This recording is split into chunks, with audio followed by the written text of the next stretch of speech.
संत रामपाल जी महाराज एक ऐसे महान संत जिन्होंने अपनी सतभक्ति, तत्व ज्ञान, करुणा और सेवा के बल पर समाज में नई मिसाल कायम की है। संत रामपाल जी महाराज की अगुवाई में उनके सभी सतलोक आश्रमों से समाज कल्याण के अद्भुत कार्यों ने समाज को सुनहरे भविष्य की एक नई उम्मीद दिखाई है। संत रामपाल जी महाराज से नाम दीक्षा लेने के बाद लाखों लोगों की लाइलाज बीमारियां जैसे कैंसर, एड्स आदि ठीक हुई। संत जी के ज्ञान से प्रेरित होकर उनके अनुयायियों ने लाखों यूनिट रक्तदान किया। संत जी ने लाखों बहन बेटियों का दहेज मुक्त विवाह करवाया।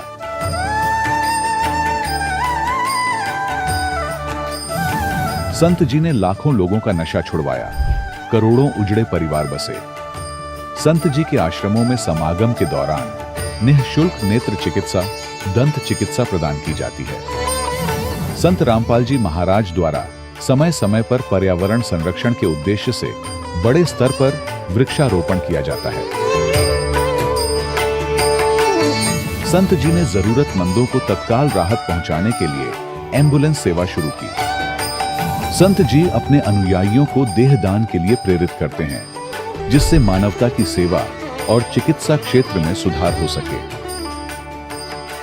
संत रामपाल जी महाराज के सभी आश्रमों में हर रोज निःशुल्क भंडारा आयोजित किया जाता है, जहां हर वर्ग, हर जाति और हर धर्म के लोग एक साथ बैठकर भोजन करते हैं।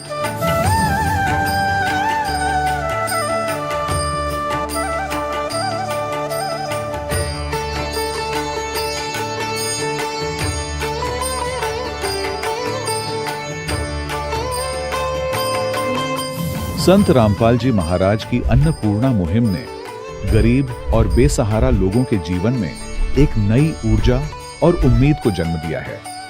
घर घर खाद्य सामग्री और जरूरी मदद पहुंचाकर संत रामपाल जी महाराज ने लोगों को दुख और मजबूरी से लड़ने की ताकत प्रदान की है।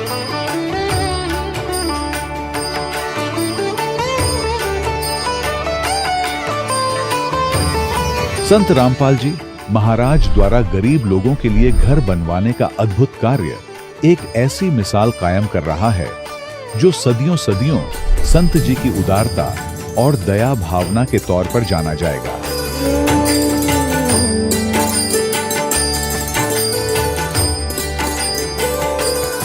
संत रामपाल जी महाराज के आश्रम में हजारों बुजुर्गों को सम्मान और प्यार के साथ जीवन जीने का अवसर मिलता है।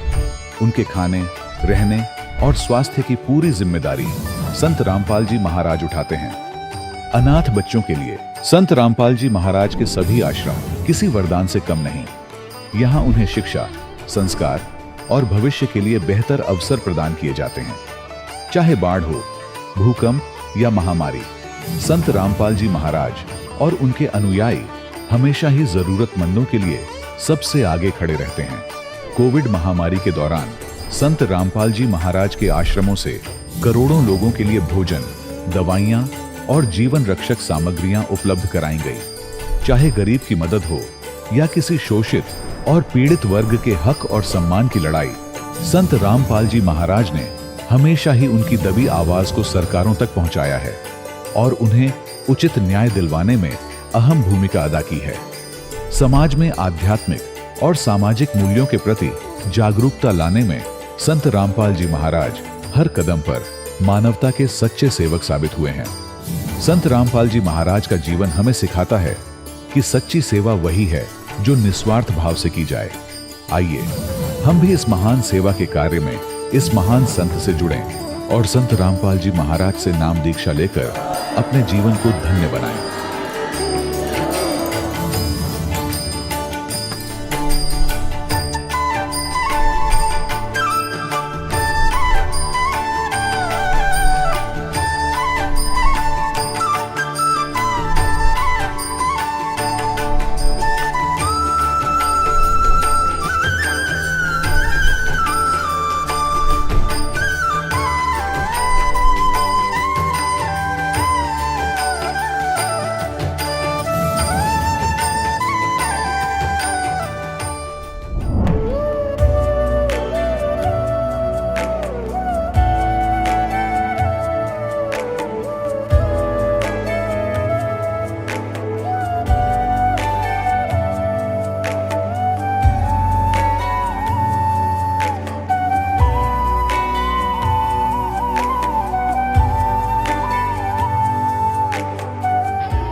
प्रभु राम देव भगवान अल्लाह खुदा ईश आदि नाम एक ही शक्ति के हैं।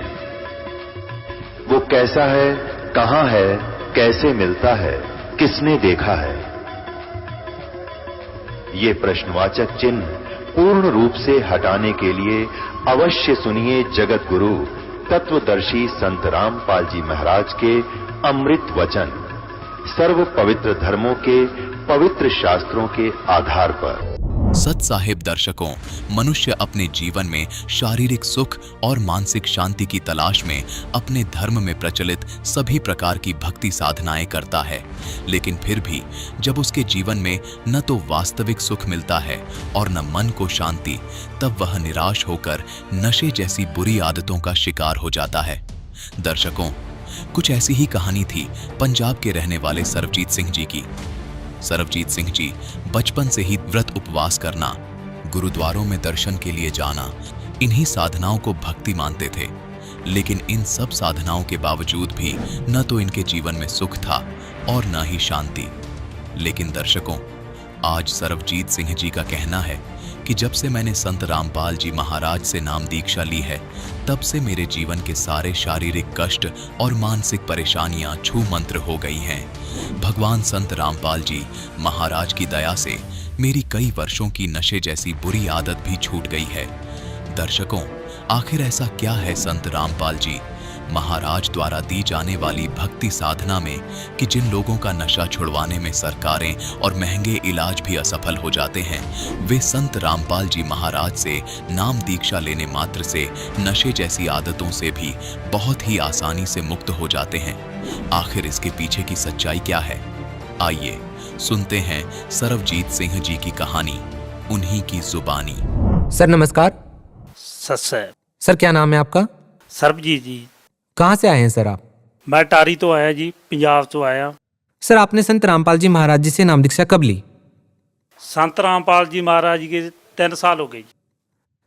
संत रामपाल जी महाराज से नाम दीक्षा लेने से पहले आप क्या भक्ति साधनाएं करते थे?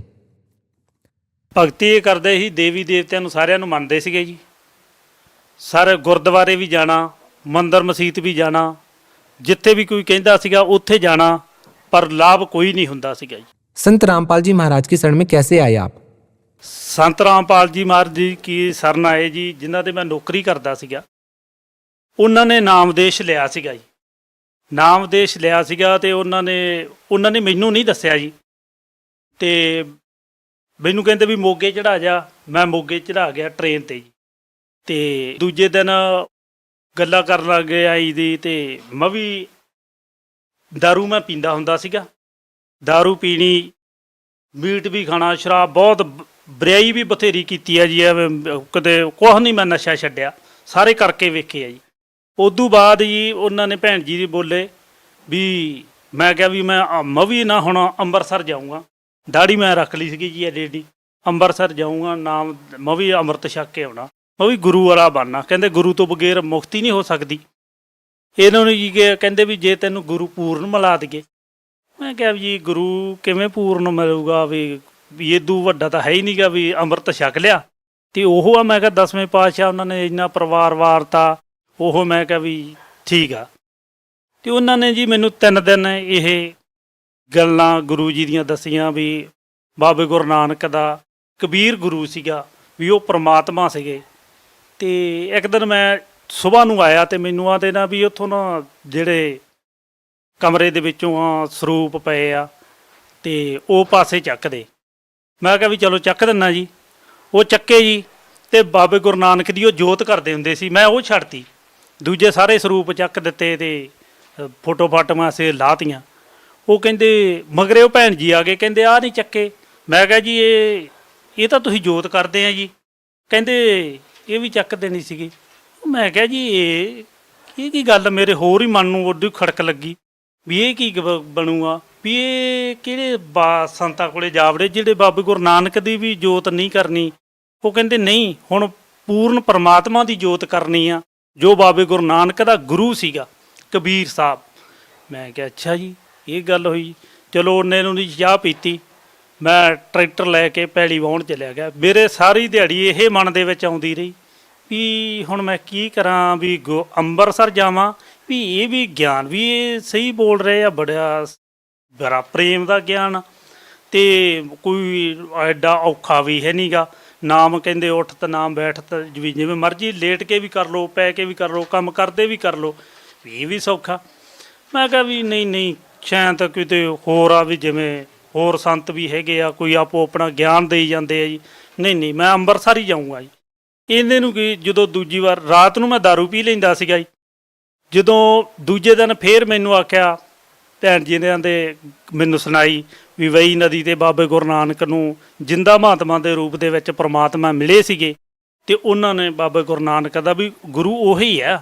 ਤੇ ਮੈਂ ਇਹਨੇ ਨੂੰ ਜਦੋਂ ਦੂਜੀ ਵਾਰ ਗਏ, ਤੇ ਮੈਂ ਤੜਕੇ ਨੂੰ ਫੇਰ ਟਰੈਕਟਰ ਜੋੜ ਕੇ ਖੇਤ ਗਿਆ, ਤੇ ਮੇਰਾ ਉਹਦੇ ਐਡਾ ਮਨ, ਅੱਖਾਂ 'ਚੋਂ ਮੇਰੇ ਪਾਣੀ ਡਿੱਗਣ ਵੀ ਮੈਂ ਹੁਣ ਕਰਾਂ ਕੀ। ਮੈਂ ਇਹ ਨਿੱਤ ਉੱਠਣਾ ਸਵਖਤੇ ਅਰਦਾਸ ਕਰਨੀ, ਇਹ ਪ੍ਰਮਾਤਮਾ ਜਿੱਧਰ ਸੱਚ ਦਾ ਰਸਤਾ ਮੈਨੂੰ ਉੱਧਰ ਲੈ ਜਾ। 3 ਦਿਨ ਮੈਂ ਇਹੀ ਕਰਦਾ ਰਿਹਾ ਜੀ। ਮੈਂ ਅਰਦਾਸਾਂ ਕਰਨੀਆਂ ਰਾਤ ਨੂੰ ਵੀ ਇਹ ਪ੍ਰਮਾਤਮਾ ਜਿੱਧਰ ਰਸਤਾ ਸਹੀ ਆ ਮੈਨੂੰ ਉੱਧਰ ਲੈ ਚੱਲੋ। ਜੇ ਅੰਮ੍ਰਿਤਸਰ ਰਸਤਾ ਸਹੀ ਆ, ਅੰਮ੍ਰਿਤ ਛਕਣ ਤੋਂ ਮੁਕਤੀ ਹੋ ਸਕਦੀ ਆ, ਤਾਂ ਉੱਧਰ ਲੈ ਚੱਲੋ। ਜੇ ਮੁਕਤੀ ਇੱਧਰ ਜਾ ਕੇ ਹੋ ਸਕਦੀ ਆ, ਗੁਰੂ ਰਾਮਪਾਲ ਤੋਂ ਨਾਮ ਲੈ ਕੇ ਮੁਕਤੀ ਹੋ ਸਕਦੀ ਆ, ਤਾਂ ਮੈਨੂੰ ਇੱਧਰ ਲੈ ਜਾਓ। ਬਸ ਜੀ 6 ਦਿਨਾਂ ਦੇ ਵਿੱਚ ਮੇਰਾ ਐਸਾ ਮਨ ਹੋ ਗਿਆ। ਫਿਰ ਮੈਂ ਰਾਤ ਦਿਨ ਦਾਰੂ ਮੈਂ ਪੀ ਲੈਂਦਾ ਸੀਗਾ, ਤੇ ਫਿਰ ਮੈਂ ਭੈਣ ਜੀ ਨੂੰ ਆ ਕੇ, ਭੈਣ ਜੀ ਵੀ ਤੁਸੀਂ ਮੈਨੂੰ ਉੱਦੇ ਲਿਜਾਣਾ ਜਿੱਦੇ ਮੈਂ ਮਰ ਗਿਆ। ਉਹ ਕਹਿੰਦੇ ਕਿਉਂ? ਮੈਂ ਕਿਹਾ ਕਿਉਂ ਕਿ ਗੁਰੂ ਤਾਂ ਕਹਿੰਦੇ ਇਹ ਤਾਂ ਸਾਧਾ ਤਾਂ ਇੱਕ ਪਤਾ ਨਹੀਂਗਾ ਜੀ, ਵੀ ਹੁਣ ਪਤਾ ਨਹੀਂ ਆਵੇ ਚਾਹੇ ਨਾ ਆਵੇ, ਤੇ ਗੁਰੂ ਕਰਨਾ ਜ਼ਰੂਰੀ ਚੰਗੀ ਗੱਲ ਆ। ਫਿਰ ਭੈਣ ਜੀ ਆਂਦੇ ਚਲੋ ਠੀਕ ਆ, 1-2 ਆਪਣੇ ਹੋਰ ਭਗਤ ਆ ਵੀ ਉਹਨਾਂ ਨਾਲ ਸੰਪਰਕ ਕਰਕੇ ਆ ਵੀ ਉਹ ਆਪਾਂ ਨੂੰ ਚੱਲੋ। ਮੈਂ ਕਿਹਾ ਮੈਂ ਉਹਨਾਂ ਕੋਲੇ ਗਿਆ ਜੀ, ਉਹ ਕਹਿੰਦੇ ਜਾਂ ਤਾਂ ਭਗਤ ਜੀ ਪਹਿਲਾਂ ਦੱਸਣਾ ਸੀ। ਮੈਂ ਕਿਹਾ ਵੀ ਮੈਂ ਤਾਂ ਨਹੀਂ ਰੁਕ ਸਕਦਾ, ਮੈਂ ਤਾਂ ਤੜਕੇ ਨੂੰ ਜਾਣਾ ਭਾਵੇਂ ਮੈਨੂੰ ਕੁਛ ਵੀ ਹੋ ਜਾਵੇ। ਜੇ ਮੈਂ ਕਿਹਾ ਮੌਤ ਦਾ ਤਾਂ ਪਤਾ ਹੀ ਨਹੀਂ ਕਿ ਵੀ ਕਦੋਂ ਹੋ ਜਾਣੀ ਆ। ਫਿਰ ਮੈਂ ਭੈਣ ਜੀ ਨੂੰ ਆਖਿਆ, ਭੈਣ ਜੀ ਮੈਂ ਕਿਹਾ ਤੁਸੀਂ ਗਏ ਆ ਤੇ ਤੁਸੀਂ ਜਾ ਨਹੀਂ ਸਕਦੇ ਮੇਰੇ ਸਾਥ? ਕਹਿੰਦੇ ਵੀ ਚਲ ਠੀਕ ਆ, ਤੜਕੇ ਨੂੰ ਤੂੰ ਆ ਜੀ। ਇੰਨੀ ਮੈਂ ਦਾਰੂ ਮੇਰੀ ਫੁੱਲ ਪੀਤੀ ਜੀ। ਤੜਕੇ ਨੂੰ ਮੈਨੂੰ ਕਿੱਥੇ ਜੀ, ਮੈਨੂੰ 2 ਵਜੇ ਜਾਗ ਆ ਗਈ ਜੀ। ਮੈਂ ਉਸ ਵਾਸਤੇ 4 ਵਜੇ ਭੈਣ ਜੀ ਕੇ ਘਰੇ ਗਿਆ। ਮੈਂ ਕਿਹਾ ਭੈਣ ਜੀ, ਉਹ ਕਹਿੰਦੇ ਨਹੀਂ 7 ਵਜੇ ਟ੍ਰੇਨ ਆਉਣੀ, ਆਪਾਂ ਉਦੋਂ ਚੱਲਣਾ ਜੀ। ਮੈਂ ਕਿਹਾ ਚਲੋ ਠੀਕ ਆ ਜੀ। ਮੈਂ ਬੈਠਾ ਰਿਹਾ ਜੀ। ਦੂਜੇ ਅਸੀਂ 7 ਵਜੇ ਇੱਥੋਂ ਟ੍ਰੇਨ ਬਹਿ ਗਏ ਜੀ ਬਰਵਾਲੇ ਨੂੰ। ਤੇ ਰਾਹ ਦੇ ਵਿੱਚ ਮੈਨੂੰ ਤਾਂ ਪਤਾ ਹੀ ਨਹੀਂ ਸੀਗਾ ਵੀ ਕਿਵੇਂ ਉਹ ਨਾਮਦੇਸ਼ ਦਿੰਦੇ ਆ, ਕਿਵੇਂ ਉਹ ਤੇ ਹੁੰਦਾ। ਜਦੋਂ ਰਾਹ 'ਚ ਅਸੀਂ ਧੂਰੀ ਦੇ ਕੋਲ ਪਹੁੰਚੇ ਨਾ ਜੀ, ਤੇ ਭੈਣ ਜੀਆਂ ਦੇ ਕੋਈ ਭਗਤ ਮਿਲ ਜਾਵੇ ਨਾ, ਤੇ ਫਿਰ ਕੋਈ ਵੀ ਤੈਨੂੰ ਨਾਮਦੇਸ਼ ਦਵਾ ਦੇਵੇ। ਮੈਂ ਕਿਹਾ ਕਿਉਂ ਭੈਣ ਜੀ, ਤੁਸੀਂ ਨਾਮਦੇਸ਼ ਲੈ ਕੇ ਆਏ ਹੋ ਗੁਰੂ ਜੀ ਤੋਂ, ਤੇ ਮੈਨੂੰ ਕੀ ਗੱਲ ਆ ਵੀ? ਕਹਿੰਦੇ ਨਹੀਂ, ਕੋਈ ਭਗਤ ਮਿਲ ਜਾਵੇ ਨਾ ਫਿਰ ਤੁਹਾਨੂੰ ਸਮਝਾ ਦੂ ਕਿਵੇਂ ਪ੍ਰਣਾਮ ਕਰਨੀ ਆ, ਕਿਵੇਂ ਸਮਝਣਾ, ਉੱਥੇ ਤੈਨੂੰ ਸਮਝ ਨਹੀਂ। ਮੈਂ ਕਿਹਾ ਵੀ ਠੀਕ ਆ। ਮੇਰੇ ਵੀ ਚਿੰਤਾ ਲੱਗ ਗਈ ਜੀ। ਚਿੰਤਾ ਇਹ, ਜਦੋਂ ਅਸੀਂ ਉਦੋਂ ਬਾਅਦ ਧੂਰੀ ਨਿੰਘੇ ਆ ਜੀ, ਇੱਕ ਭਗਤ ਤੇ ਉਹ ਸਾਡੇ ਕੋਲ ਹੀ ਆ ਕੇ ਬਹਿ ਗਿਆ ਟ੍ਰੇਨ ਦੇ, ਤੇ ਕਹਿੰਦਾ ਜੀ ਭੈਣ ਜੀਆਂ ਦੇ ਵੀ ਇਉਂ ਕਰੋ ਵੀ ਤੁਸੀਂ ਕਿਹੜੇ ਥਾਂ ਜਾਣਾ? ਕਹਿੰਦਾ ਵੀ ਮੈਂ ਗੁਰੂ ਰਾਮਪਾਲ ਜੀ ਦੇ ਜਾਣਾ। ਅਸੀਂ ਕਿਹਾ ਵੀ ਅਸੀਂ ਵੀ ਉੱਥੇ ਹੀ ਜਾਣਾ। ਸਰ ਕਿਹਾ ਵੀ ਭੈਣ ਜੀਆਂ ਦੇ ਵੀ ਚਲੋ ਆਦਾ ਸਾਥ ਬਣ ਗਿਆ, ਬਹੁਤ ਵਧੀਆ ਗੱਲ ਹੋ ਗਈ ਤੇ ਪ੍ਰਮਾਤਮਾ ਦੀ ਦਇਆ ਹੋ ਗਈ। ਕਹਿੰਦੇ ਵੀ ਇਹ ਮੁੰਡਾ ਹੈਗਾ ਜੀ, ਇਹਨੂੰ ਨਾਮਦੇਸ਼, ਇਹਨੂੰ ਪਤਾ ਨਹੀਂਗਾ ਕੋਈ।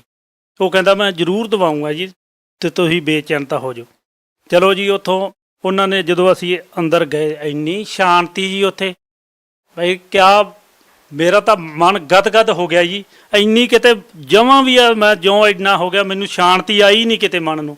ਜਦੋਂ ਅੰਦਰ ਹੀ ਦਰਵਾਜ਼ੇ ਦੇ ਅੰਦਰ ਗਏ, ਇੰਨਾ ਉੱਥੇ ਪਿਆਰ ਮਿਲਿਆ ਜਿਵੇਂ ਵੀ ਇਹ ਪਹਿਲਾਂ ਵੀ ਆਉਂਦੇ ਰਹੇ ਇੱਥੇ ਜੀ। ਉੱਥੇ ਭਗਤਾਂ ਨੇ ਆਖਿਆ ਵੀ ਇੰਨੀਆਂ ਮਰਜ਼ਾਦਾ ਜੀ, ਤੇ ਤੁਸੀਂ ਨਾਮਦੇਸ਼ ਲਓਗੇ ਤੇ ਇੰਨੀਆਂ ਮਰਜ਼ਾਦਾ ਰੱਖਣੀਆਂ ਪੈਣਗੀਆਂ, ਇਹ ਨਿਯਮਾਂ ਦਾ ਪਾਲਣ ਕਰਨਾ ਪਊਗਾ। ਮੈਂ ਕਿਹਾ ਜੀ ਕੁਛ ਵੀ ਹੋ ਜਾਵੇ, ਭਾਵੇਂ ਮੇਰਾ ਸਰੀਰ ਵੀ ਚਲਿਆ ਜਾਵੇ, ਮੈਂ ਪਾਲਣ ਜ਼रूर करूँगा। कराना तो मालिक ने कराना। सर, संत रामपाल जी महाराज से नाम दीक्षा लेने से पहले किन नियमों का पालन करना पड़ता है? आखिर वो नियम क्या है? उन्होंने आख्या जी मीट नहीं खाना, शराब नहीं पीनी, जानी बुराई छड्डनी है जी, कोई नशा नहीं करना जी। सर, संत रामपाल जी महाराज से नाम दीक्षा लेने के बाद आपको क्या अनुभव हुए हैं? लाभ तो बहुत मालिक ने चमत्कार दिते जी, बहुत जी की सचू भी रात भी पै सकती है जी, मालिक ने इन्ने लाभ दिते हैं बहुत ज़्यादा। सर, आपसे जानना चाहेंगे कि संत रामपाल जी महाराज के सभी श्रद्धालु ये कहते हैं कि संत रामपाल जी महाराज से नाम दीक्षा लेते ही नशा छूट जाता है, क्या आपका मानना है कि संत रामपाल जी महाराज से नाम दीक्षा लेने के बाद नशा छूट जाता है? क्योंकि आप भी बहुत सारा नशा करते थे, आपके साथ क्या अनुभव रहा? ਗੁਰੂ ਰਾਮਪਾਲ ਦੀ ਮਹਾਰਾਜ ਜੀ ਜਿਹੜੀ ਬੰਦਗੀ ਦਿੰਦੇ ਆ ਉਹਦੇ ਨਾਲ ਨਸ਼ਾ ਛੁੱਟਦਾ ਜੀ। ਉਹ ਜਦੋਂ ਨਾਮ ਦੇਸ਼ ਉਹਨਾਂ ਨੇ ਨਾਮ ਗ੍ਰਹਿਣ ਕਰ ਲਿਆ ਪ੍ਰਮਾਤਮਾ ਤੋਂ, ਪ੍ਰਮਾਤਮਾ ਦੀ ਇਹ ਕਿਹੜੀ ਗੱਲ ਆ, ਉਹ ਤਾਂ ਕੁਛ ਵੀ ਕਰ ਸਕਦੇ ਆ। ਨਸ਼ੇ ਤਾਂ ਕੁਛ ਵੀ ਚੀਜ਼ ਨਹੀਂ, ਉਹ ਤਾਂ ਜਰਮਰ ਦਾ ਰੋਗ ਕੱਟੀ ਜਾਂਦੇ ਆ, ਤੇ ਨਸ਼ੇ ਤਾਂ ਕੁਛ ਚੀਜ਼ ਵੀ ਨਹੀਂ ਪ੍ਰਮਾਤਮਾ ਮੂਹਰੇ ਜੀ। ਇਹ ਤਾਂ ਆਟੋਮੈਟਿਕ ਕੱਟੇ ਜਾਂਦੇ ਜੀ ਰੋਗ। और क्या क्या लाभ हुए सर आपके साथ? ਮੇਰੇ ਲਾਭ ਬਹੁਤ ਹੋਏ ਆ ਜੀ। ਉਵੇਂ ਜੇ ਕਿਸੇ ਨੂੰ ਕਹੀਏ ਸੱਤ ਨਹੀਂ ਮੰਨਣਾ, ਉਹ ਮੇਰੀ ਜ਼ਿੰਦਗੀ ਦੇ ਵਿੱਚ ਮੈਨੂੰ ਪਤਾ ਕਿੱਡਾ ਕਿੱਡਾ ਪ੍ਰਮਾਤਮਾ ਨੇ ਚਮਤਕਾਰ ਮੇਰੇ ਨਾਲ ਕੀਤੇ ਆ ਜੀ। ਇਹ ਜੀ ਇੱਕ ਵਾਰੀ ਮੈਂ ਖੇਤ ਗਿਆ ਲਾਈਟ ਮੁੜ ਗਈ ਜੀ। ਲਾਈਟ ਮੁੜ ਗਈ ਤੇ ਉਹ ਨਾ ਜੋੜ ਮੱਚ ਗਿਆ ਜੀ। ਮੈਂ ਦਵਾ ਸਾਈਕਲ ਖੜਾਇਆ ਜੀ।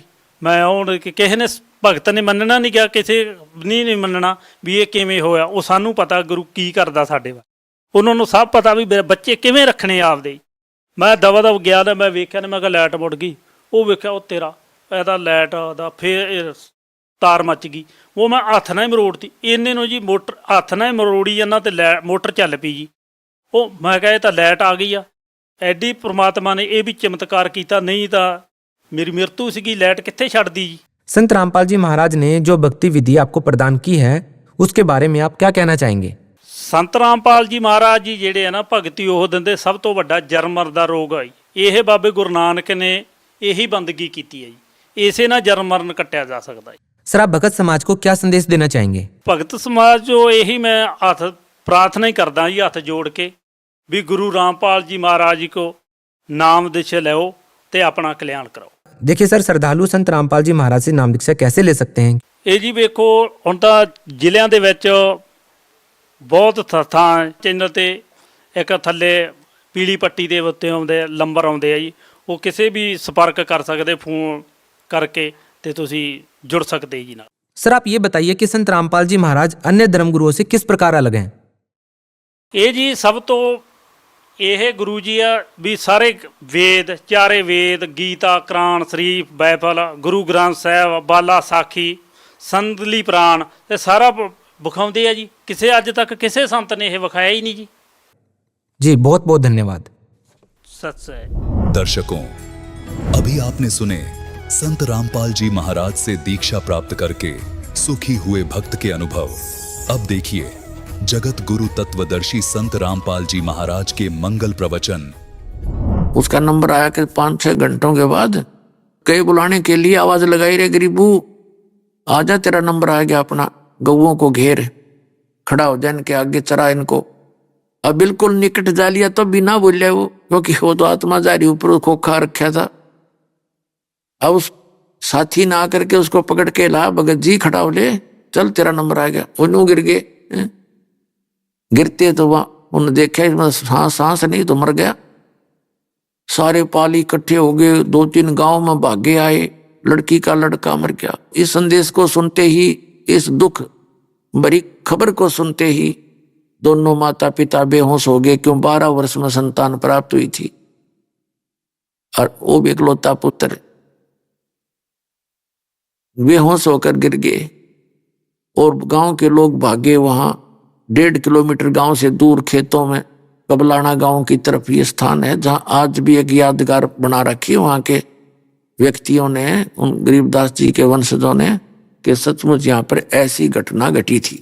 तो वहां से घर ले आए, उठा करके उनको चिता पर रख दिया। उसी समय परमात्मा ने उस आत्मा को वापस भेज दिया और वो खड़ा हो गया एकदम। चिता के ऊपर से हलने लग गया, से सारा एकदम खड़ा हुआ। वो रस्सी बांध रखी थी, वो टूट गई, जो अर्थी पर बांध कर ले जाते हैं। और वो वाणी बोलने लग गया जो भगवान ने उसके अंदर फीड कर दी थी उनके कंप्यूटर में, अंतःकरण में। ये वाणी तो दास आपको बोल बोल कर सुनाता, अधिकतर गरीबदास जी की वाणी ही दास सुनाता है। ये परम संत गरीबदास जी महाराज आप देख रहे हैं। तो वापस आए तो वो वाणी बोलने लगे। 3 वर्ष तक ऐसे ही बोलते रहे। लोगों ने, गांव वाले ने सोचा लड़का पागल हो गया। फिर ये सब्र किया भी कोई बात नहीं, लड़की बेटी इस अपने बेटे ने देख कर जी लेगी, ना तो मर जाती रो रो के। जैसा भी बावला पागल है, इसके साथ ही अपना टाइम पास कर लेगी। वो तो पागल कहें।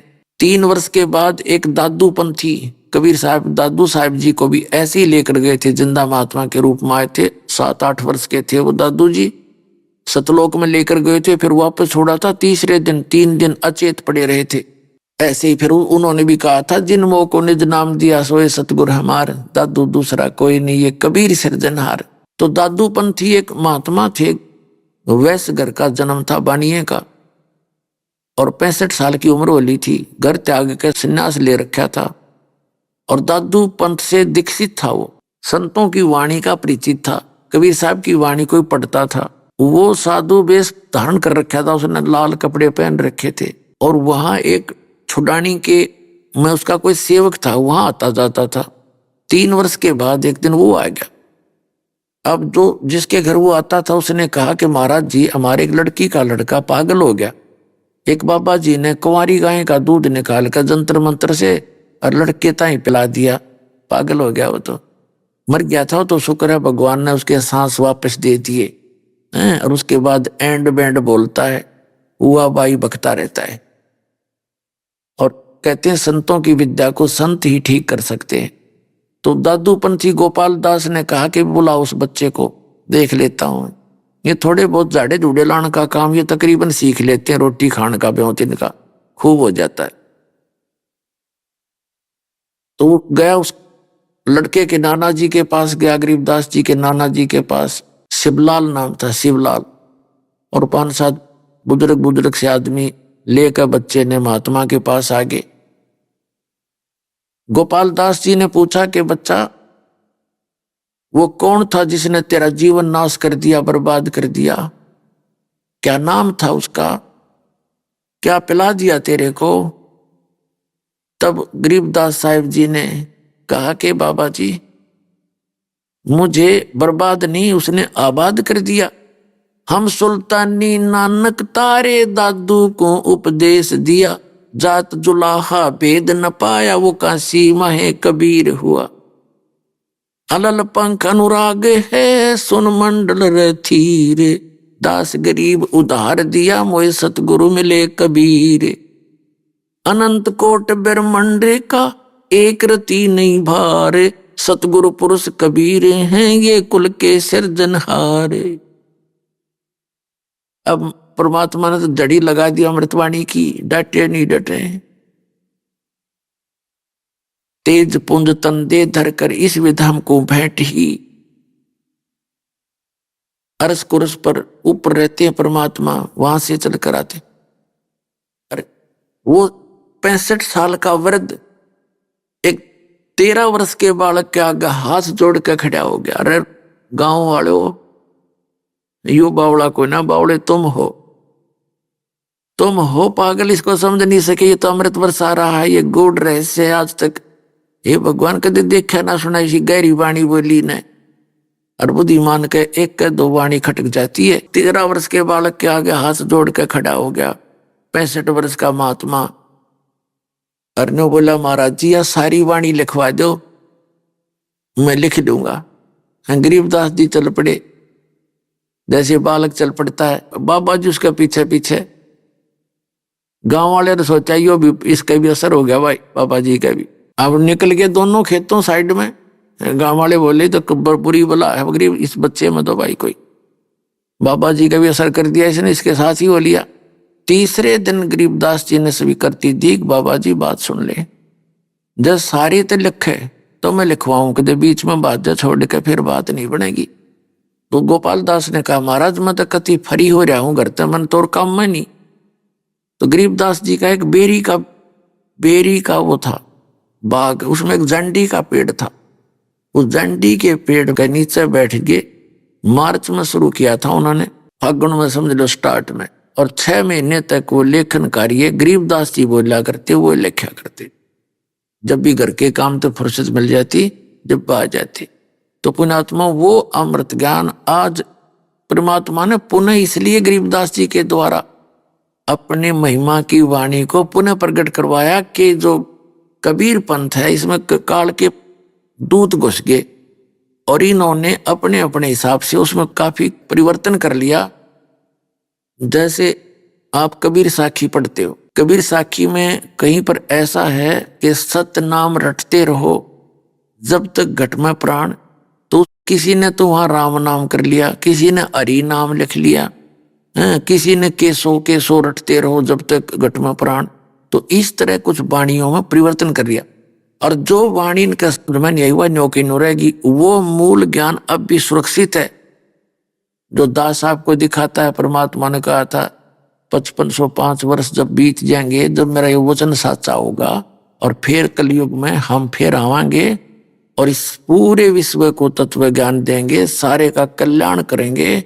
उसमें वो वाणी भी लिखी हुई है जो भविष्यवाणी मालिक ने बोल रखी है। परमात्मा ने तो निर्धारित कर रखी है। भविष्यवाणी तो वो होती है जो मालिक ने तो जो बोल दिया कैसे होगा वो तो होगा ही होगा। उसके पैरेलल को मालिक से प्राप्त थोड़ी बहुत सिद्धि प्राप्त करके वो व्यक्ति भी बता सकता है कि ऐसा होगा, और वो भगवान ने कर ही रखा, वो तो होगा ही होगा। तो ज्योतिष वाले होते हैं भविष्य वक्ता, इनका काम तो इतना हुआ है कि वो केवल यूं बता सके हैं जैसे कोई खगोल भूगोल का ज्ञाता अपने आंकड़े बना करके बता सकता है कि परसों 6:30 बजे सूर्य उदय होगा। तो वो ना बताता तो भी वो होना ही था, क्योंकि भगवान ने उसका निर्धारित कर रखा है। तो ऐसे ये समय जो मालिक ने खुद बताया था और अन्य भविष्य वक्ताओं ने भी ऐसे बता रखा है। तो अब ये दास है, वो परमात्मा ने खुद ना है तो दास भेज दिया इस पूरे विश्व के कल्याण के लिए। ये आपका कद समझ में आवेगी। ये अभी बच्चे हो आप, क्योंकि छोटे बच्चे होते हैं ना, तब तक उनको विश्वास सा नहीं होता जैसे छोटा सा बालक होता है। और कहीं पेन रखा हो ऐसे पेन, और उसने उठाएगा और ये पूछेगा पिताजी क्या है, माताजी क्या है। अब पिताजी कहेगा बेटा पेन है, पेन है। फिर वो कहेगा पेन है, फिर पिताजी कहेगा पेन है। वो उसको, क्योंकि वो समझ नहीं पा रहा पिताजी कहना कि सारा है, और उसको ये भी ऑब्जेक्शन नहीं है कि पिताजी कुछ झूठ बोल रहा होगा। वो बच्चा उसको रख कर चला ही जाता है, वो ए करके रख ही जाता है। अर्थात वो समझ नहीं पाता ये वस्तु क्या है, पिताजी क्या कहना चाहे। और जब वो बड़ा हो जाता है, उसकी बुद्धि मैच्योर हो जाती है, पिताजी कहता बेटा वो पेन लाना, बेटी वो पेन ला, उठा के भागा जाएगा बच्चा और पेन ला के दे देगा, ले पापा। और पहले वो पेन ने ना समझ मारा तो आज पूरे विश्व का है क्या, थोड़े से दिन में मिटा दूंगा और फिर समझ में आओगे।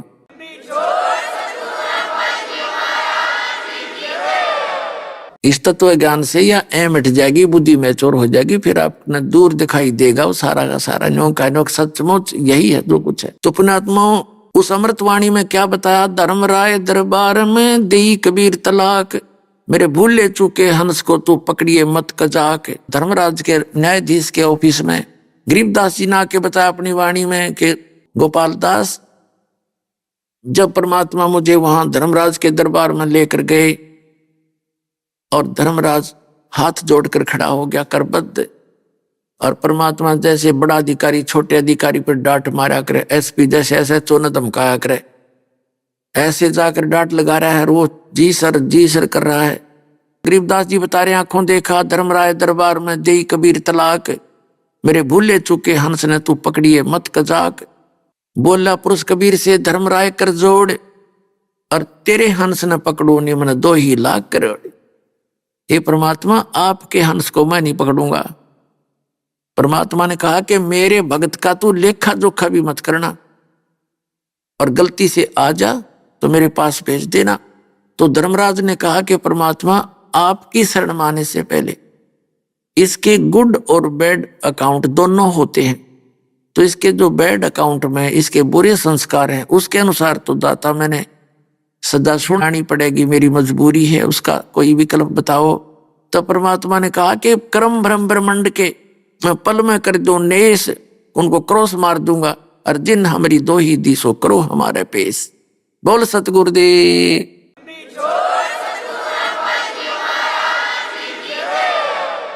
कि जिसने मेरा नाम ले रखा है और मेरा जिक्र कर दिया, मैं तो कबीर साहब का भगत हूं, परमात्मा का शिष्य हूं, उनका भगत हूं, तो खबरदार उसका अकाउंट नहीं लेना, हमारे पेश कर देना।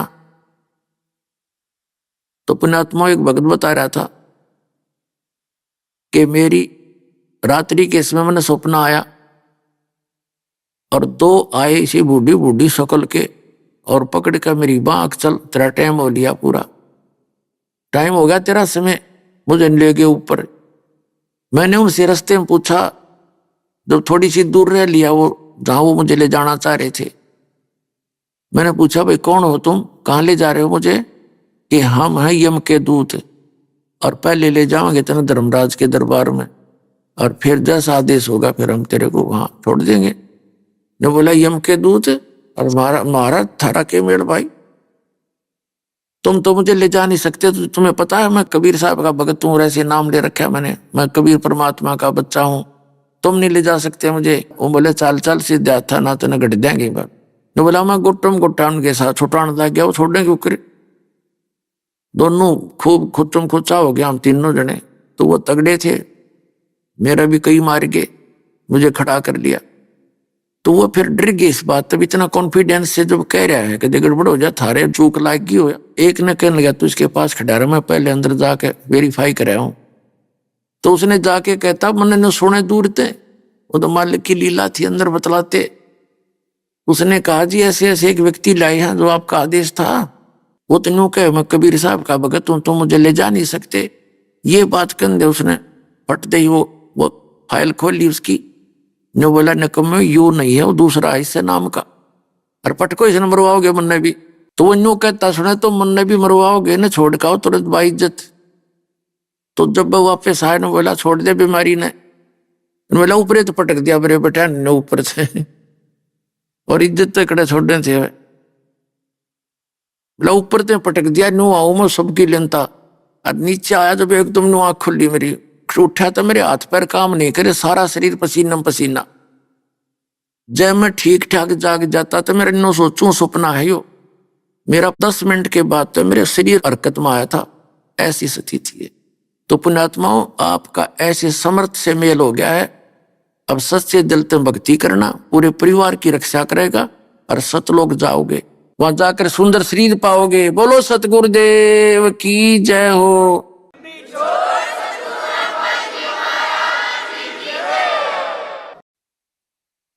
परम पिता परमात्मा पूर्ण ब्रह्म सारी सृष्टि के रचनहार कुल मालिक कबीर परमेश्वर जी,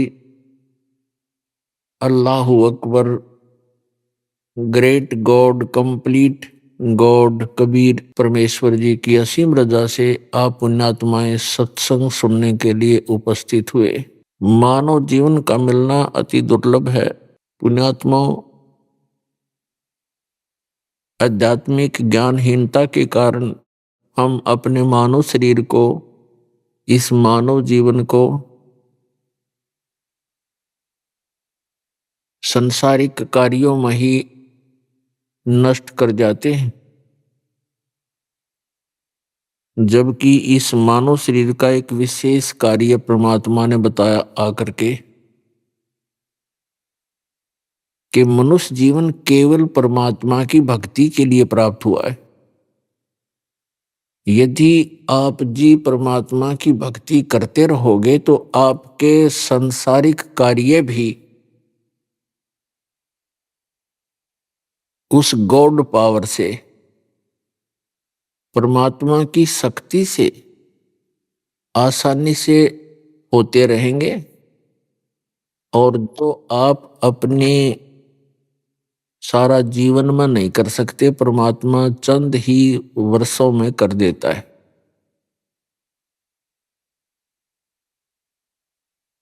चाहे पृथ्वी का राजा हो, कितना धनी व्यक्ति हो, जब वो अपने प्रयत्न से थक लेता है और जहां भी कोशिश करता है उसको उल्टा ही पड़ता है, तब वो भी परमात्मा से ही अर्ज करता है। तो इसलिए परमात्मा कहते हैं यदि आप जी पहले ही मेरे से संबंधित हो जाओगे, मेरी पावर का कनेक्शन आपको मिल जाएगा, तो आपको फिर सदा वो सुख मिलता ही रहेगा जो परमात्मा देता है। जब हम दुखी होते हैं परमात्मा की खोज करते हैं।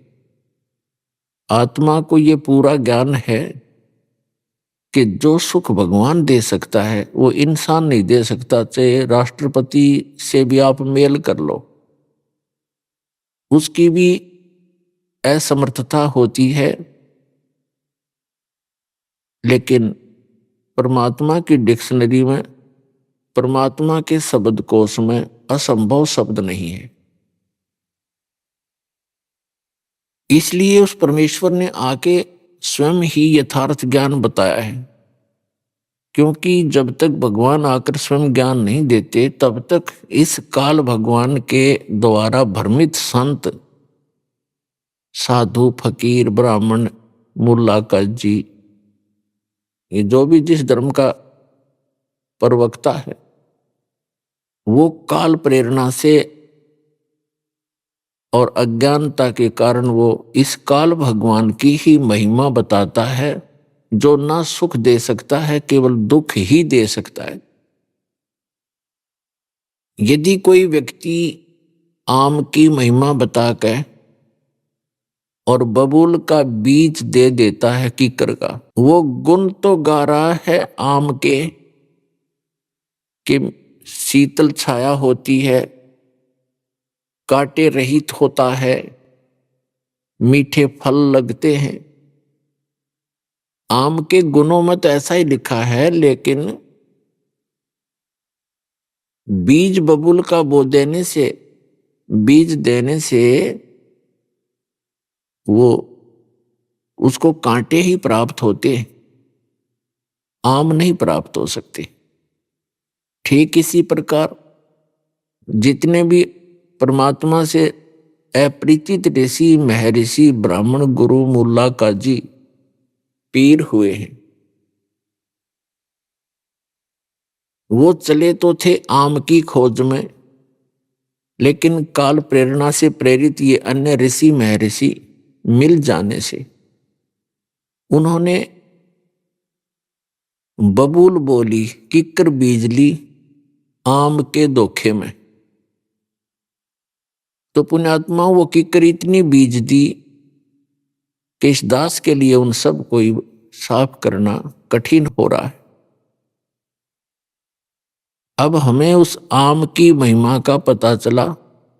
अन्य संतों ने जो जानकारी दी, उनका इतिहास, उनका अनुभव, उनके प्रवचन सुने और पढ़े, तो पता चला कि वो गुण तो गाते आम का और बीज बो रखा है बबूल का, तो उनके अनुयायियों को सुख हो ही नहीं सकता।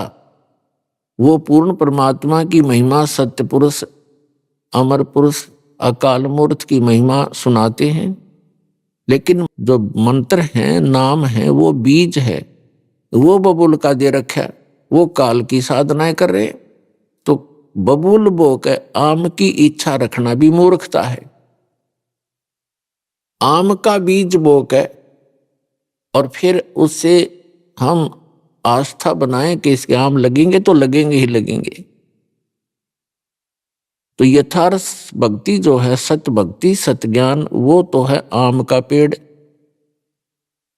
और गलत ज्ञान, गलत साधना, गलत मंत्र, वो है बबूल का बीज। तो दास ने विश्व के सभी ग्रंथों को जाना, समझा, और विश्व के सभी वर्तमान के धर्मगुरु प्रवक्ताओं के इतिहास पढ़े, उनका अनुभव देखा। उन्होंने सारा का सारा ज्ञान सदग्रंथों के विपरीत सुना रखे,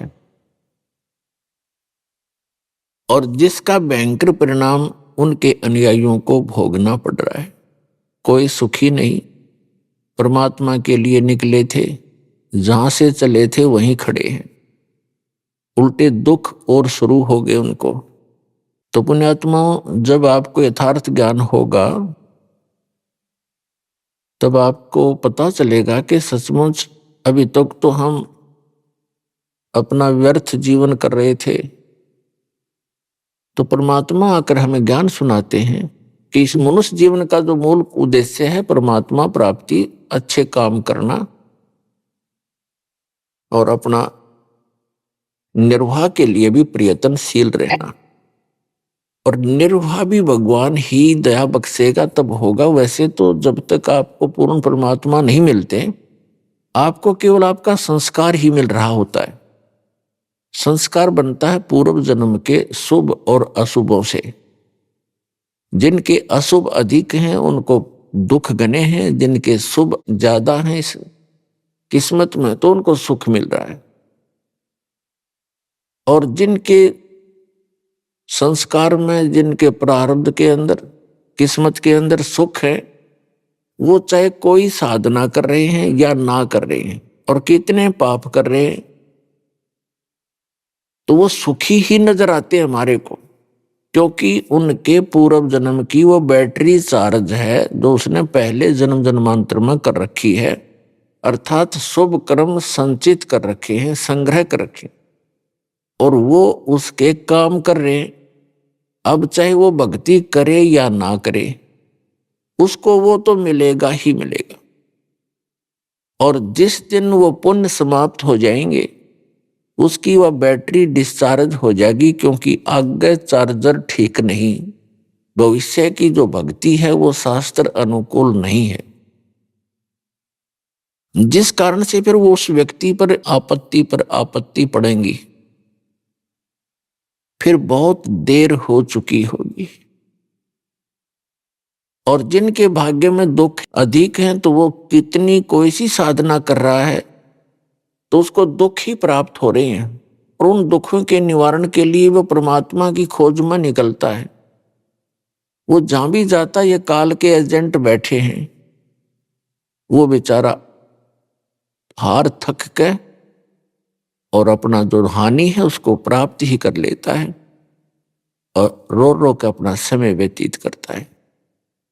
तो पुण्यात्माओं, पूरे विश्व में एक ही भगवान है, सबका मालिक वही है, पापों का नाशक वही है, सुखदायी परमात्मा वही है, मोक्षदायक वही है।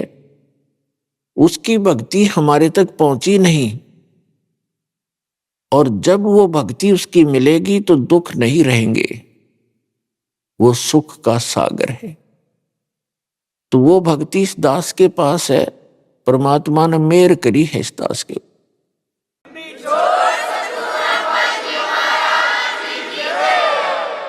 और इस काल ने इतने ये अज्ञानी संत छोड़ दिए, ये इस भक्ति का, इस मार्ग का विरोध करने पर तुले हुए हैं, क्योंकि वो जनता के हितैषी नहीं, शत्रु हैं, शुरू से ही शत्रु का काम कर रहे हैं।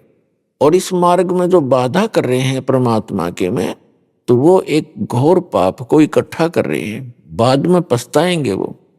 तो इसलिए आप जी का कर्तव्य बनता है कि प्रत्येक प्राणी को, अपने मित्र को, भाई को, बहन को, रिलेटिव को समझाएं, काल के जाल से निकालो उनको।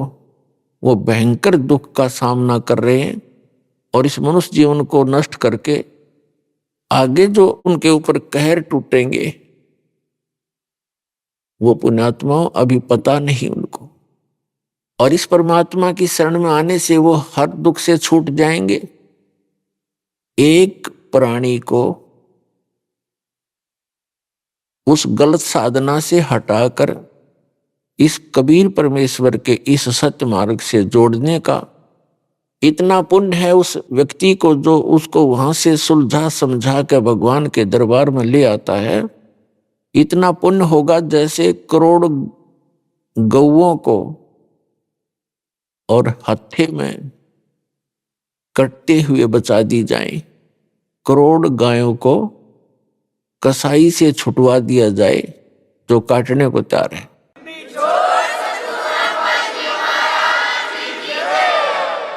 इतना पुण्य होगा उस व्यक्ति को जो एक प्राणी को यहां लाकर जोड़ देगा, क्योंकि उस भोली आत्मा को ज्ञान नहीं, वो फंस गया उन नकलियों के, और उनको पूर्ण संत मान करके उनके चिपका हुआ है। पूर्व संस्कार से चाहे उसको कोई लाभ भी हो रहा है तो वो ये सोच रहा है संत की साधना से हो रहा है। अब संत की साधना का तो इस दास के साधना से तुलना करके पता चलेगा वो ठीक है कि गलत। तो सत साधना ना करके गलत साधना करने से उस प्राणी के ऊपर भविष्य में कितने दुख होंगे। कभी पशु बनेगा, कभी पक्षी बनेगा। आप जी को दास ने बहुत बार दिखाया है। महावीर जैन जी की जीवनी, उसमें वो 60 करोड़ बार तो गधा बना, 30 करोड़ बार कुत्ता।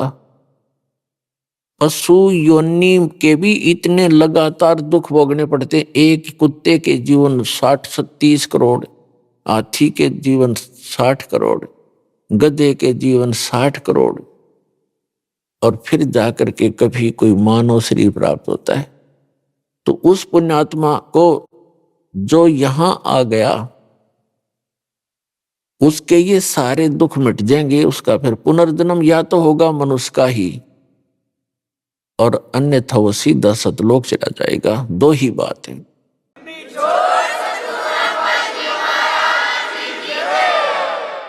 लेकिन दास ये प्रार्थना करेगा कि पुनर्जीवन मनुष्य का भी ना प्राप्त करने की इच्छा रखना, या इच्छा दासी जम की खड़ी रहे दरबार। ये जो इच्छा है ये काल की एक खास नौकरानी है और आपको यहां उलझा के रखती है। तो इस इच्छा को मनुष्य जीवन भी पुनः मिले, ये भी इच्छा मत रखना दे। क्योंकि परमात्मा बताते हैं, स्वयं आकर के उन्होंने अपनी प्यारी आत्माओं को ज्ञान दिया, जैसा कि उनका विधान है। आप जी को बहुत बार समझाया है, बताया है कि वेदों के अंदर पूर्ण परमात्मा की महिमा का गुणगान है, लेकिन इन चारों वेदों में उस परमात्मा के पाने की विधि नहीं है। तो जब तक विधि नहीं है तो वो ज्ञान अपने स्थान पे है, और विधि नहीं मिली तो वो ज्ञान भी व्यर्थ है। इसलिए गरीबदास साहिब जी ने कहा कि 4 वेद और पुराण 18, 4 वेद और पुराण 18, ये एक उज्जड़ घेरा है। घेरा कुआं बोलते हैं, जिसमें पानी ना हो, गहराई बहुत हो उसकी, और गिर जाए तो उसमें निकलने का रास्ता नहीं, ना मरे ना जीवे। कहते हैं ये जो ज्ञान है वेद सत्र का, पुराण सत्र का, कहते हैं यो एक उज्जड़ घेरा है, और सतमार्ग तो इससे उचेरा है, अलग है, ऊंचा है। ये उज्जड़ घेरा क्यों बताया? क्योंकि इसमें महिमा तो है परमात्मा की, लेकिन उसके पाने की विधि नहीं है। जैसे कुएं में पड़ गया, किसी ने पता तो कुएं में गिर गया, नशे में गिर गया, और साधन बाहर निकलने का है नहीं, तो उस ज्ञान का क्या फायदा कि मैं कुएं में पड़ा हूं। तो साधन साथ हो निकलने का। तो जो परमात्मा ने आकर ज्ञान दिया उसको सूक्ष्म वेद कहते हैं, और जिन महापुरुषों को परमात्मा मिले हैं उनको जो ज्ञान दिया है वो उस परमात्मा के सूक्ष्म वेद का समर्थन करते हैं, क्योंकि उन्होंने परमात्मा को आंखों देखा है। वो सचखंड गए हैं, सतलोक गए हैं, फिर उनको भगवान ने वापस छोड़ा है, तो वो पक्के गवाह भगवान के, उस सतलोक और सचखंड के। अभी आपने सुने संत रामपाल जी महाराज के मंगल प्रवचन। आइए अब सुनते हैं संत रामपाल जी महाराज से नाम दीक्षा लेकर सतभक्ति करके अद्भुत लाभ प्राप्त करने वाले अनुयायी के विचार। दर्शकों, मनुष्य अपने जीवन में आध्यात्मिक सुख व शांति के लिए हर संभव प्रयास करता है, लेकिन जब उसे सही भक्ति मार्ग नहीं मिलता तो वह निराश होकर मानसिक तनाव का शिकार हो जाता है। दर्शकों, ऐसी ही कहानी थी उत्तराखंड की रहने वाली सृष्टि धवन जी की।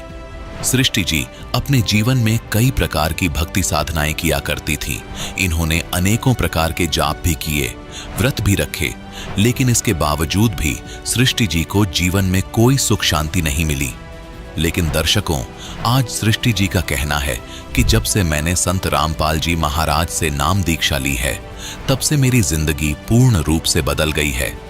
दर्शकों, आखिर संत रामपाल जी महाराज ने सृष्टि जी को कौन सी जड़ी दे दी कि वो संत रामपाल जी महाराज का इतना गुणगान कर रही हैं?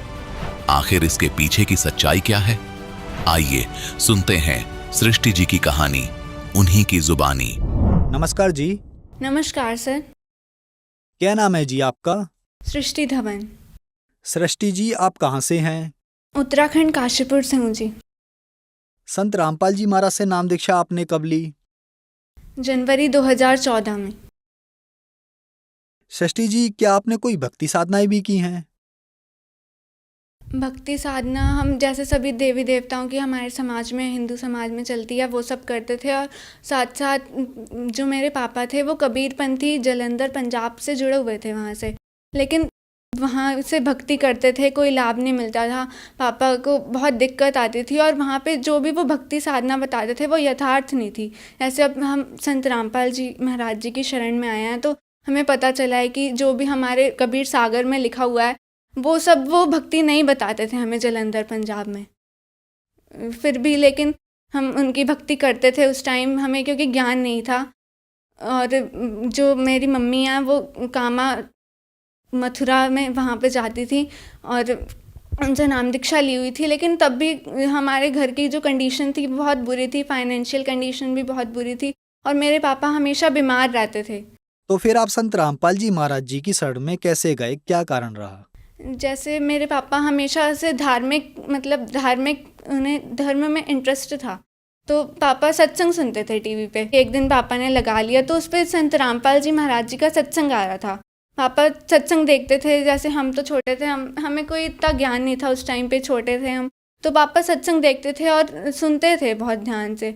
और सत्संग सुन के जो नीचे नंबर्स आते हैं वहाँ से पापा ने ज्ञान गंगा बुक मंगाई, संत रामपाल जी द्वारा लिखित बुक ज्ञान गंगा। तो जैसे पापा ने मंगाई, 2011 में मंगाई पापा ने, तो पापा ने धीरे धीरे उस बुक को पढ़ा और जो लास्ट में उसमें लाभ दिए होते हैं, जैसे संत रामपाल जी के जो शिष्य हैं उन्हें बहुत सारे लाभ देते हैं जो यथार्थ भक्ति करने से मिलते हैं हमें, तो पापा ने वो पढ़े।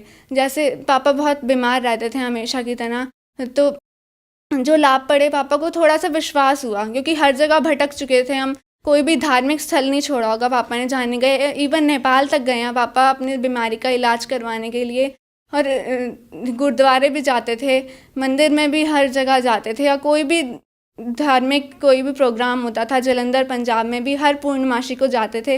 लेकिन तब भी हमेशा पापा मेरे बीमार रहते थे और घर की आर्थिक स्थिति बहुत बुरी थी, उन्हें माइग्रेन की प्रॉब्लम थी। डॉक्टर्स ने कह दिया था कि हमेशा दवाई लेनी पड़ेगी माइग्रेन की, वरना माइग्रेन की तो की ऐसी प्रॉब्लम है ये ऐसे ठीक नहीं होती है। जैसे हम समाज में भी देखते हैं किसी को भी माइग्रेन की प्रॉब्लम होती है तो आसानी से ठीक नहीं हो पाती है, और मेरे पापा को भी डॉक्टर्स ने कह दिया था माइग्रेन की प्रॉब्लम है तो हमेशा दवाई लेनी पड़ेगी। और मेरे पापा डिप्रेशन में भी आने लग गए थे, घर की फाइनेंशियल कंडीशन सही नहीं थी। पापा जहाँ भी जॉब करने जाते हमेशा वहाँ पे लॉस होता था, कोई भी प्रॉफिट नहीं होता था, और जो भी हमारे घर पैसा आता भी था तो वो हमेशा हेल्थ में इन्वेस्ट हो जाता था। घर में कोई भी डेवलप नहीं हो पाता था हमारे घर का, हमेशा हेल्थ में इन्वेस्ट होता था पैसा जो भी आता था। और मेरे पापा को किडनी में पथरी थी, मेरी मम्मा भी मतलब बहुत स्ट्रेस में रहने लग गई थी, घर की कंडीशन बहुत बिगड़ चुकी थी। और मेरे भैया जो थे उन्हें भी दौरे पड़ते थे, बहुत ज़्यादा बुरी हालत हो गई थी हमारी। मेरे पापा को अल्सर की प्रॉब्लम भी थी, जैसे ये सब बीमारियां थी पापा को, अल्सर रहना, माइग्रेन की प्रॉब्लम, तो पापा बहुत थक चुके थे हर जगह जाके। तो ऐसे संत रामपाल जी का जैसे सत्संग सुना परमात्मा का मेरे पापा ने, तो पापा को मतलब विश्वास सा हुआ, जैसे जो लोग बताते थे सद्भक्ति से ये लाभ हुआ, तो पापा का भी थोड़ा सा विश्वास हुआ। मेरे पापा अपने फ्रेंड के साथ आश्रम में फ़ोन करके वहाँ से आश्रम में गए, और वहाँ पे जैसे पापा गए वहाँ का जो माहौल देखा पापा ने, कोई भी पैसा नहीं लिया गया। जैसे कहीं और मंदिर में जाते थे या फिर कहीं और भी धार्मिक स्थल पर जाते थे, वहाँ पे पैसा लिया जाता था पहले, तभी एंट्री होती थी। और जैसे वहाँ पे गए आश्रम में, तो संत रामपाल जी महाराज जी के आश्रम में, तो वहाँ पे कोई भी पैसा नहीं लिया जाता था और सब भाईचारे से रहते थे। वहाँ का माहौल बहुत बहुत अच्छा था, पर पापा को मेरे अच्छा लगा। पापा ने संत रामपाल जी महाराज जी से नाम दीक्षा ली। फिर उसके बाद पापा घर पे आए तो पापा बहुत सही रहने लग गए उसके बाद से। फिर पापा ने जैसे मम्मा को बताया कि ऐसे ऐसे सद्भक्ति से लाभ होते हैं, तो मम्मा को बताया। मम्मा ने भी फिर नेक्स्ट मंथ जाके नाम दीक्षा ली संत रामपाल जी महाराज जी से, और धीरे धीरे हमने भी संत रामपाल जी महाराज जी से नेक्स्ट ईयर 2014 में नाम दीक्षा ली। सृष्टि जी, संत रामपाल जी महाराज से नाम दीक्षा लेने के बाद क्या आपको लाभ भी मिले? माइग्रेन की प्रॉब्लम थी, अल्सर्स थे और किडनी में पथरी थी मेरे पापा के, और जैसे संत रामपाल जी महाराज जी से नाम दीक्षा ली तो पापा की जो भी बीमारियां थी वो सब ठीक हो गई। और जैसे पहले हमारे घर में पैसा टिकता नहीं था, हमेशा हेल्थ में इन्वेस्ट होता था पैसा, और अब जो है संत रामपाल जी महाराज जी की शरण में आने के बाद हमारे घर की कंडीशन अब बहुत अच्छी हो गई है। और मेरे भैया को जैसे पहले दौरे पड़ते थे, अब संत रामपाल जी महाराज जी की शरण में आने के बाद अब वो बिल्कुल सही हैं, उन्हें कोई भी प्रॉब्लम नहीं है। संत रामपाल जी महाराज जी की शरण में आने के बाद अब वो कोई भी दिक्कत नहीं है। संत रामपाल जी महाराज जी द्वारा दी गई सद्भक्ति से अब वो बिल्कुल ठीक हैं, और हमारी आर्थिक स्थिति भी घर की बहुत सही हो गई है। हमारा घर जब बन रहा था तो उस टाइम सीढ़ियाँ जैसे बन रही थी, तो मेरी बहन और मैं वहाँ पे सीढ़ियों के नीचे बैठे हुए थे, तो सीढ़ियाँ गिरी, हमारे ऊपर गिरी, वो जो भी ईंट होती हैं हमारे ऊपर गिरी, और हमें कोई भी चोट नहीं आई, सिर्फ हल्की सी खरोच आई थी यहाँ पे। वो भी जैसे सीढ़ियाँ गिरती हैं तो बहुत चोट आ सकती थी हमें, लेकिन हम जैसे संत रामपाल जी महाराज जी की शरण में थे, हमें कोई भी चोट नहीं आई, हम बिल्कुल पूरी तरीके से ठीक थे।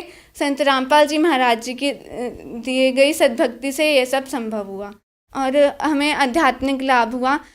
सृष्टि जी, आप ही बता रही हैं कि संत रामपाल जी महाराज जी की शरण में आने के बाद आपको बहुत सारे लाभ मिले, तो जो दर्शक आज आपको देख रहे हैं उनके लिए आप क्या कहना चाहेंगी?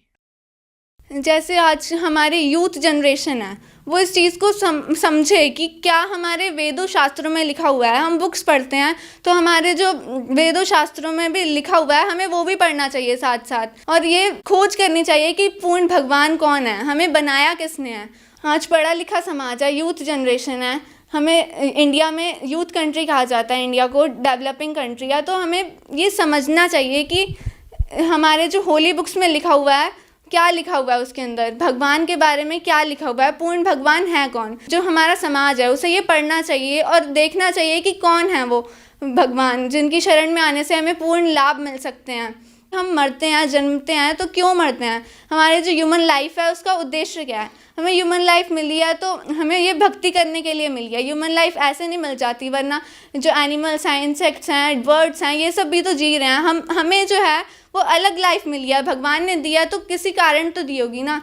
इसलिए संत रामपाल जी महाराज जी ने हमें बताया है कि जो ह्यूमन लाइफ है ये बहुत प्रीशियस है, ऐसे नहीं मिलती हमें, तो हमें ह्यूमन लाइफ को वेस्ट नहीं करना चाहिए। एक एक श्वास जो है ये बहुत कीमती है। इसलिए मैं सबसे यही कहना चाहूँगी कि पहले उस चीज़ की छानबीन करें कि ये क्यों हो रहा है। संत रामपाल जी महाराज जी का सत्संग सुने। आजकल तो सोशल मीडिया नेटवर्क्स पे सब पे संत रामपाल जी महाराज जी का ज्ञान का प्रचार हो रहा है। ट्विटर पे डेली ट्रेंड्स होते हैं संत रामपाल जी महाराज जी से रिलेटेड।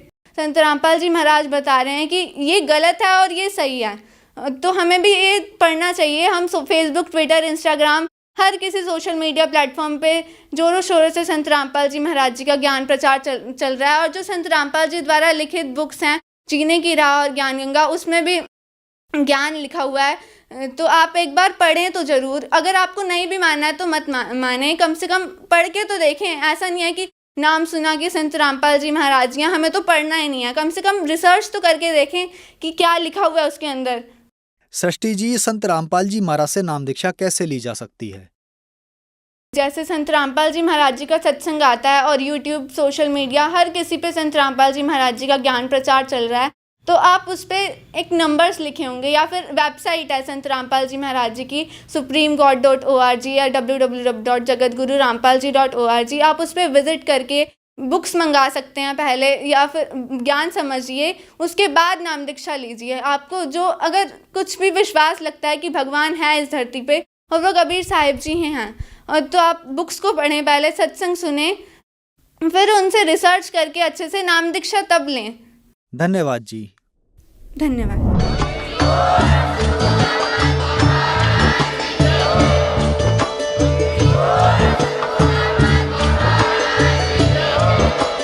आप सुन रहे थे जगत गुरु तत्वदर्शी संत रामपाल जी महाराज जी के मंगल प्रवचन। अधिक जानकारी के लिए विजिट कीजिए हमारी वेबसाइट www.jagatgururampalji.org। संत रामपाल जी महाराज जी के शुभ आशीर्वाद से पूरे विश्व भर में 500 से भी ज्यादा नाम दीक्षा केंद्र हैं, जिन पर संत रामपाल जी महाराज जी द्वारा ऑनलाइन निशुल्क नाम दीक्षा दी जा रही है। अपने नजदीकी नाम दीक्षा केंद्र का पता करने के लिए संपर्क करें 8222880541।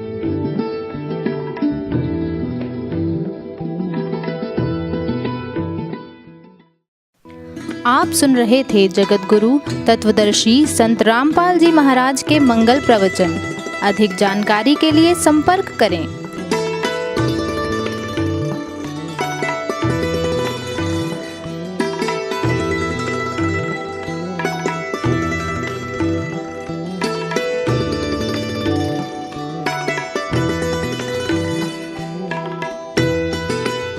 जगत गुरु तत्वदर्शी संत रामपाल जी महाराज जी के पावन सानिध्य में भक्ति की अलख जगाने तथा श्रद्धालुओं को सत्य भक्ति मार्ग का रास्ता दिखाने हेतु कनाडा के लोकप्रिय चैनल द TVNRI चैनल पर जगत गुरु तत्वदर्शी संत रामपाल जी महाराज जी के मंगल प्रवचनों का प्रसारण प्रतिदिन सुबह 7:30 बजे से 8:30 बजे तक तथा रात्रि 7:30 बजे से 8:30 बजे तक किया जा रहा है। इस सत्य भक्ति मार्ग को अपनाने के लिए अधिक से अधिक सत्संग प्रसारण देखें। इस सत्संग प्रवचन का सीधा प्रसारण संत रामपाल जी महाराज लाइव सत्संग YouTube चैनल और जगत गुरु संत रामपाल जी महाराज फेसबुक पेज पर भी देख सकते हैं।